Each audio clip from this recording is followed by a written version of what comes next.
Há algo profundamente paradoxal em nossa geração. Nunca houve tantos recursos para o culto cristão. Nós temos excelentes cenários, músicas, instrumentos, tecnologia, conferências, livros, seminários e estudos bíblicos. Nunca foi tão fácil ouvir sermões de grandes pregadores do mundo inteiro. Entretanto, apesar de toda essa abundância de recursos, as Escrituras nos obrigam a fazer uma pergunta: estamos realmente adorando a Deus? Essa pergunta não é nova. Ela atravessa toda a história da redenção. Nos dias de Isaías, Deus declarou: este povo honra-me com os lábios, mas o seu coração está longe de mim. Séculos depois, o próprio Senhor Jesus repetiria essas mesmas palavras aos fariseus, demonstrando que o problema da falsa adoração não era exclusivo do Antigo Testamento. O coração humano continua inclinado a substituir uma devoção sincera por uma religiosidade meramente exterior. E é justamente nesse contexto que o Salmo 95 fala conosco. À primeira vista, parece um simples salmo de louvor. Começa com um convite alegre para cantar ao Senhor e termina com uma séria advertência contra a incredulidade. Essa mudança de tom surpreende muitos leitores. Como um salmo que começa celebrando, termina lembrando o juízo de Deus no deserto. E a resposta é simples e profundamente pastoral. Porque Deus não mede a adoração apenas pelos cânticos que entoamos, mas pela disposição do coração em obedecer à sua voz. O culto verdadeiro, ele sempre possui duas direções inseparáveis. Primeiro, o povo fala com Deus em oração e louvor. Depois, Deus fala ao povo por meio da sua palavra. Quando apenas cantamos, mas não ouvimos, o nosso culto está incompleto. Quando ouvimos, mas não obedecemos, o nosso culto torna-se uma mentira. Como escreveu João Calvino ao comentar os Salmos, ele disse: o Senhor não deseja apenas o som da nossa voz, mas a submissão do nosso coração. Todo louvor que não conduz à obediência é apenas um eco vazio. Essa é precisamente a mensagem deste salmo. Antes de examinarmos o texto, precisamos compreender onde ele se encontra dentro da história bíblica. Os salmos de 93 a 99 formam um conjunto conhecido por muitos estudiosos como os salmos reais ou os salmos da realeza do Senhor. O tema central é: o Senhor reina. Enquanto as nações viviam cercadas por guerras, idolatria, instabilidade política, Israel era constantemente lembrado de que havia um rei acima de todos os reis. Não era Faraó, não era Nabucodonosor, não eram os reis das nações. O verdadeiro rei era o Senhor. Por isso, o Salmo 95 convida Israel a celebrar a soberania daquele que governa absolutamente todas as coisas. Entretanto, esse salmo também possui um importante caráter litúrgico. Diversos comentaristas entendem que ele era utilizado quando o povo subia ao templo para adorar. É possível imaginar a cena. As famílias chegam a Jerusalém. Os sacerdotes convocam o povo. O coral inicia os cânticos. Todos entram pelos portões do templo. Então alguém proclama: vinde, cantemos ao Senhor. Mas quando todos esperam apenas mais um cântico de celebração, surge uma advertência inesperada. Hoje, se ouvirdes a sua voz, não endureçais o coração. É como se Deus dissesse: antes de oferecerem seus cânticos, examinem seus corações. Essa verdade continua extremamente atual, irmãos. É possível estar dentro da igreja e permanecer distante de Deus. É possível cantar todos os hinos e continuar com o coração endurecido. É possível conhecer a liturgia sem conhecer verdadeiramente o Senhor. Matthew Henry disse: entrar na casa de Deus sem disposição para obedecer a sua palavra é transformar o culto em mera cerimônia. Que advertência necessária para os nossos dias. Mas permita-me ainda destacar outro aspecto importante. O Salmo 95 é um dos salmos mais citados no Novo Testamento. O autor de Hebreus dedica praticamente 2 capítulos inteiros, o capítulo 3 e o capítulo 4, à sua explicação. Em Hebreus 3:7 está escrito: assim, pois, como diz o Espírito Santo, hoje, se ouvirdes a sua voz. Vejam, o autor não diz, isso foi importante para Israel no passado. Ele afirma, isso continua sendo importante hoje. O hoje do Salmo 95 atravessa os séculos. Enquanto Deus fala, ainda existe oportunidade para arrependimento. Enquanto sua voz é proclamada, ainda há esperança. Enquanto o evangelho é anunciado, o coração pode ser quebrantado. Mas também existe um perigo. Toda vez que ouvimos a palavra, sem obedecê-la, o nosso coração torna-se um pouco mais endurecido.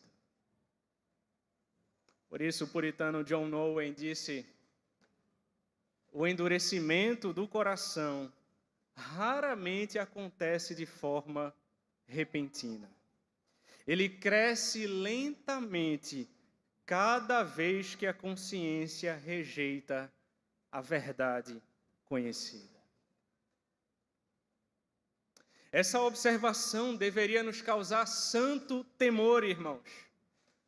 Cada sermão ouvido nunca nos deixa no mesmo lugar. Ou avançamos na fé, ou endurecemos um pouco mais.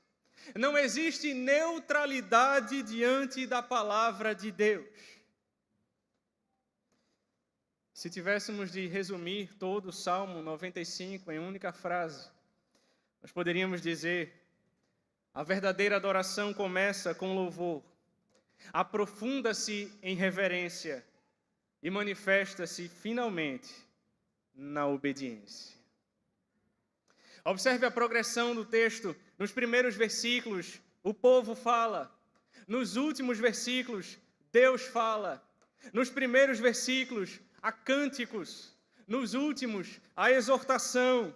Nos primeiros, alegria. Nos últimos, seriedade. Isso nos ensina algo extraordinário. A adoração não termina quando a música termina. Na verdade, ela apenas começou. Continua quando saímos das portas da igreja. Continua em casa. Continua no trabalho. Continua na família. Continua nas pequenas decisões da semana. Charles Spurgeon dizia que a melhor música que Deus ouve é a melodia de uma vida obediente. A melhor música que Deus ouve é a melodia de uma vida obediente. Meus irmãos, ao examinarmos cuidadosamente este salmo, nós veremos que ele nos apresenta 3 grandes convites divinos. Cada um deles aprofunda a nossa compreensão do que significa adorar ao Senhor. Primeiro, nós veremos que a verdadeira adoração nasce da contemplação da majestade de Deus. Depois aprenderemos que a verdadeira adoração conduz à humilde submissão diante do nosso pastor. E finalmente descobriremos que a verdadeira adoração continua em uma vida de obediência à voz do Senhor. Comecemos então hoje pelo primeiro desses convites. A verdadeira adoração nasce da contemplação da majestade de Deus. Veja comigo os versos 1 e 2.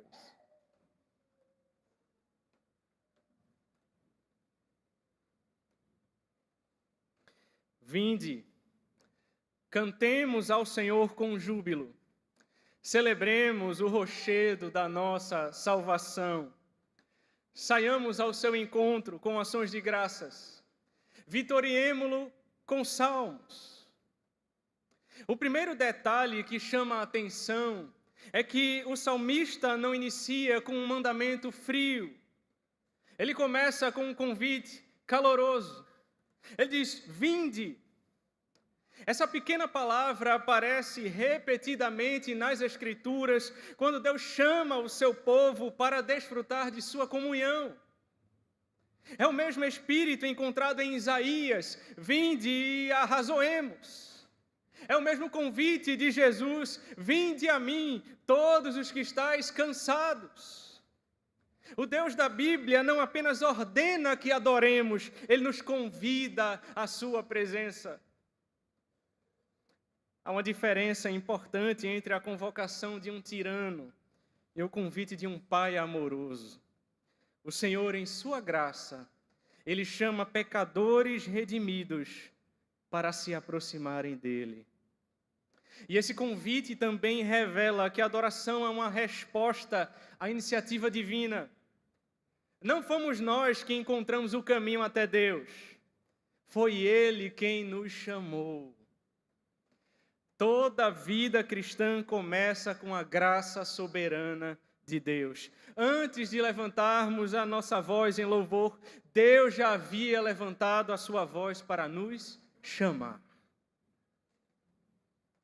Vinde, cantemos ao Senhor com júbilo, celebremos o rochedo da nossa salvação. A expressão rochedo da nossa salvação é profundamente significativa, irmãos. No Antigo Testamento, a rocha simboliza estabilidade, proteção, fidelidade, enquanto as areias do deserto mudavam com o vento, a rocha permanecia firme. Assim é o Senhor, imutável em seu caráter e fiel às suas promessas. Ao chamar Deus de rochedo, o salmista recorda as experiências do povo no deserto. Quando Israel não tinha água, foi da rocha que Deus fez brotar sustento. Mais tarde, o apóstolo Paulo interpretaria esse episódio cristologicamente, afirmando que a rocha era Cristo, que a pedra era Cristo. Aquele que sustentou Israel no deserto prefigurava o Salvador que haveria de sustentar definitivamente o seu povo. Perceba então que a alegria do culto não nasce de emoções produzidas pela música, pela eloquência do pregador ou pelo ambiente da igreja. Ela nasce da certeza de quem Deus é e do que Ele fez por nós. Como escreveu Charles Spurgeon, quando a salvação ocupa o centro da adoração, a alegria torna-se inevitável. Os lábios que conhecem a graça não conseguem permanecer silenciosos. Essa alegria, contudo, irmãos, ela não é superficial. Não se trata de entusiasmo vazio ou euforia momentânea. É a alegria profunda de quem sabe que pertence ao Senhor, de que foi reconciliado com Deus, e de que pode aproximar-se dele sem medo, porque foi recebido em sua graça. Aqui vale mais uma pausa para uma pergunta pastoral. Por que você veio ao culto hoje? Veio apenas por hábito? Porque é domingo? Porque exerce um cargo na igreja? Porque alguém o convidou? Ou veio porque reconhece que Deus é o rochedo da sua salvação? Quando a salvação deixa de ser motivo de admiração, o culto transforma-se em rotina. Mas quando contemplamos novamente a grandeza da graça de Deus, até os hinos antigos parecem novos. A leitura da palavra volta a aquecer o nosso coração. É por isso que o culto cristão ele deve ser ao mesmo tempo reverente e jubiloso. Não celebramos a nós mesmos, celebramos o Deus que nos salvou. Depois de convocar o povo para cantar, o salmista apresenta a razão da adoração. Na Bíblia, a adoração nunca é fundamentada apenas pela emoção. Deus nunca chama o seu povo a adorá-lo simplesmente porque faz bem ou porque é uma experiência agradável. A verdadeira adoração sempre está enraizada em quem Deus é. Observe o versículo 3. Porque o Senhor é o Deus supremo e o grande Rei acima de todos os deuses. Perceba a palavra que inicia o versículo, porque. O salmista está dizendo, vocês têm uma razão objetiva para cantar. O culto cristão não é construído sobre sentimentos passageiros, mas sobre verdades eternas. Hoje, infelizmente, muitas pessoas avaliam um culto perguntando, eu gostei, eu senti alguma coisa, a música me emocionou. As Escrituras, porém, nos levam a fazer outra pergunta. Deus foi glorificado nesse lugar? Essa é a diferença entre um culto antropocêntrico e um culto teocêntrico. No primeiro, o homem ocupa o centro. No segundo, Deus ocupa o centro. Vejam que a reforma protestante recuperou exatamente essa verdade. O culto existe para glorificar a Deus. Assim também toda a nossa vida existe para glorificar a Deus. Como afirma a primeira pergunta do breve catecismo de Westminster, qual é o fim principal do homem? O fim principal do homem é glorificar a Deus e gozá-lo para sempre. E essa resposta resume perfeitamente o espírito do Salmo 95. O texto então diz, ainda no verso 3, porque o Senhor é o Deus supremo. Naturalmente, o salmista não está sugerindo que existam outros deuses verdadeiros. A Escritura inteira afirma, como em Isaías 45, eu sou o Senhor e não há outro. Então, por que dizer que Deus está acima de todos os deuses? Porque Israel vivia cercado pela idolatria. Ao norte estavam os deuses cananeus. Ao sul, os deuses egípcios. Mais tarde surgiriam os deuses da Síria, Babilônia, Pérsia, Grécia e Roma. Cada povo acreditava que a sua divindade governava determinada região da natureza. Baal era considerado Deus da fertilidade, das chuvas, das tempestades. Dagom, Deus dos filisteus. Moloque recebia sacrifícios humanos. Aserá era conhecida como deusa da fertilidade. Mas o Deus de Israel não era apenas mais um Deus entre muitos. Ele é o Criador de todas as coisas. Ele não disputava poder, ele possui todo o poder nos céus e na terra. João Calvino escreveu: os ídolos podem possuir muitos adoradores, mas nenhum poder. Somente o Senhor reina verdadeiramente sobre céus e terra. Talvez hoje não encontremos muitas pessoas prostradas diante de imagens de Baal, mas a idolatria continua viva, apenas mudou de forma. Hoje os altares recebem outros nomes, como o dinheiro, o status, a carreira, prazer, poder, fama, autonomia. Tudo aquilo que ocupa o lugar de Deus torna-se um ídolo. Como observou Tim Keller, um ídolo é qualquer coisa mais importante para você do que Deus. Qualquer coisa que capture o seu coração e na qual você coloque a sua esperança definitiva. O Salmo 95 confronta toda forma de idolatria. Ele declara que somente o Senhor merece adoração. Porque o Senhor é o Deus supremo e o grande Rei acima de todos os deuses. Essa expressão, irmãos, possui um enorme significado. Israel não possuía um império poderoso. Frequentemente era uma pequena nação cercada por grandes potências militares. Humanamente falando, parecia fraca. Mas a sua segurança nunca esteve em seus exércitos, nunca esteve em seus carros e cavalos. O seu verdadeiro rei era o Senhor. Essa verdade percorre toda a Escritura. Quando Isaías contempla o trono celestial, no capítulo 6, ele vê o Senhor assentado sobre um alto e sublime trono. Quando Ezequiel contempla a glória divina, Deus continua reinando. Quando Daniel vê os impérios se levantando e caindo, Deus continua reinando.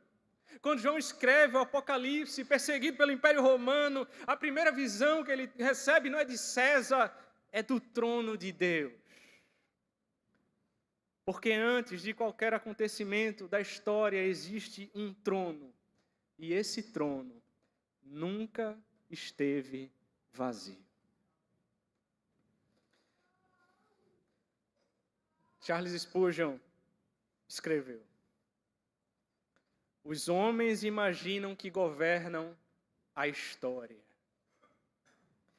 mas Deus apenas lhes permite desempenhar um pequeno papel em seu eterno propósito. Que consolo maravilhoso para a igreja. Nós vivemos dias de instabilidade política, de guerras, de crises econômicas, de violência, de mudanças culturais aceleradas. Muitos cristãos vivem dominados pelo medo. O Salmo 95 responde a esse temor com apenas uma afirmação: o Senhor continua sendo rei. O Senhor continua sendo rei. Nada escapa ao seu governo, nada surpreende a sua providência, nada frustra os seus decretos eternos. Como escreveu Herman Bavinck, a soberania de Deus não é apenas uma doutrina para ser estudada, é o travesseiro onde o crente repousa a sua cabeça.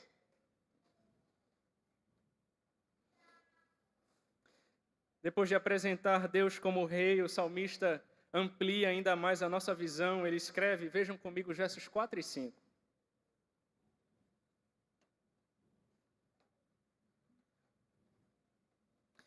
Nas suas mãos estão as profundezas da terra, e as alturas dos montes lhe pertencem. Dele é o mar, pois ele o fez. Obra de suas mãos os continentes.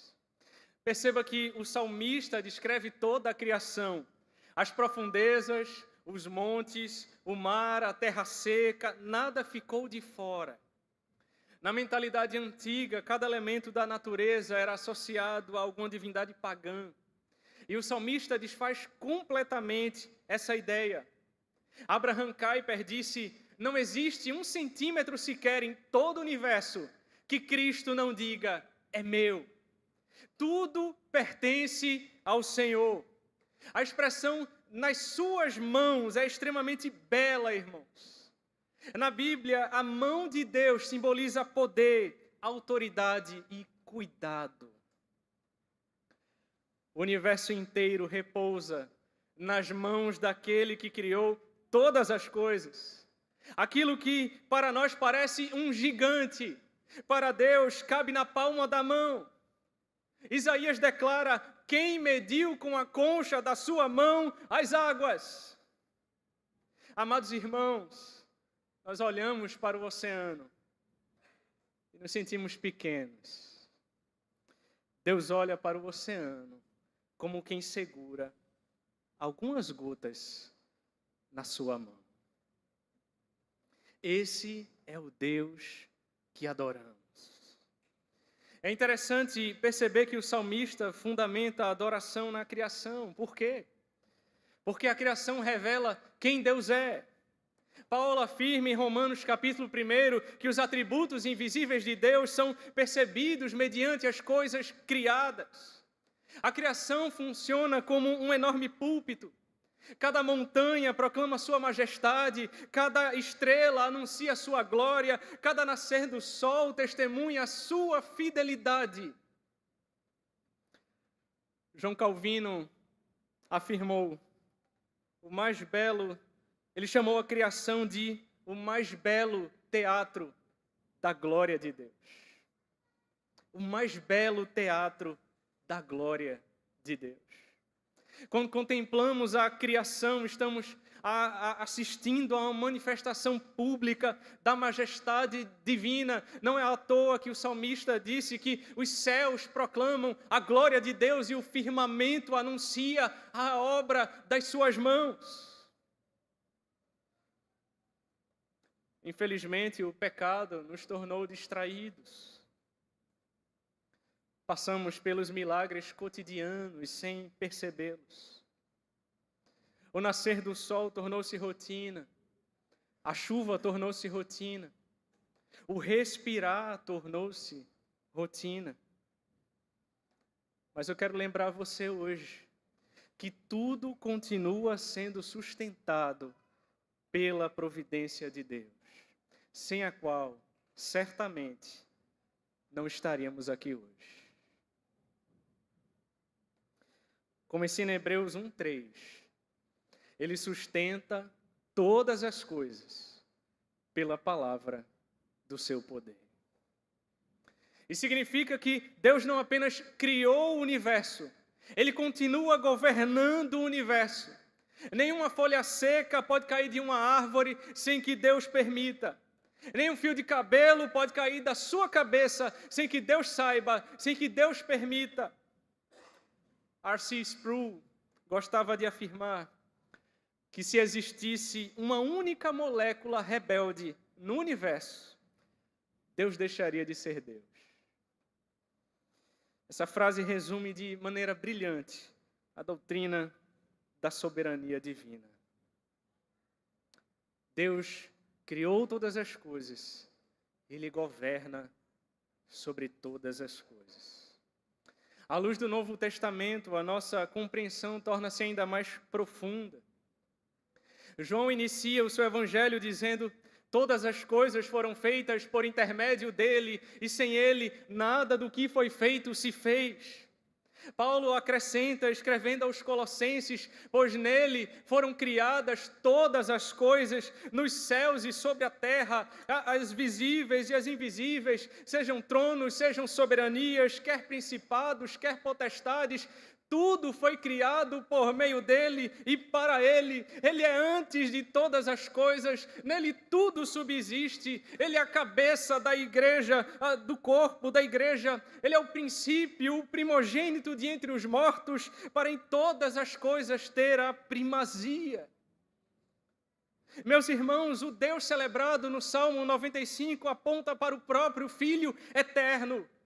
O mesmo Cristo que caminhou pelas estradas da Galileia é aquele que lançou os fundamentos da terra. O mesmo Cristo que chorou diante do túmulo de Lázaro é aquele que estabeleceu os limites do mar. O mesmo Cristo que foi pregado na cruz é aquele que sustenta o universo pela palavra do seu poder. O Criador tornou-se criatura. O Rei tornou-se servo. A rocha da salvação foi ferida para que de sua obra fluísse vida para o seu povo. Por isso a nossa adoração cristã é inevitavelmente cristocêntrica. Não adoramos um Deus distante e impessoal, mas o Deus que se revelou plenamente em Jesus Cristo. A majestade contemplada no Salmo 95 alcança a sua expressão máxima quando vemos o Filho de Deus humilhando-se por amor aos seus eleitos, por amor a mim e a você. Como escreveu John Owen, a glória de Deus nunca resplandece com maior brilho do que na face de Jesus Cristo. Porque Deus que disse, das trevas resplandecerá a luz. E Ele mesmo resplandeceu em nosso coração para a iluminação do conhecimento da glória de Deus na face de Cristo. Feche seus olhos e vamos orar.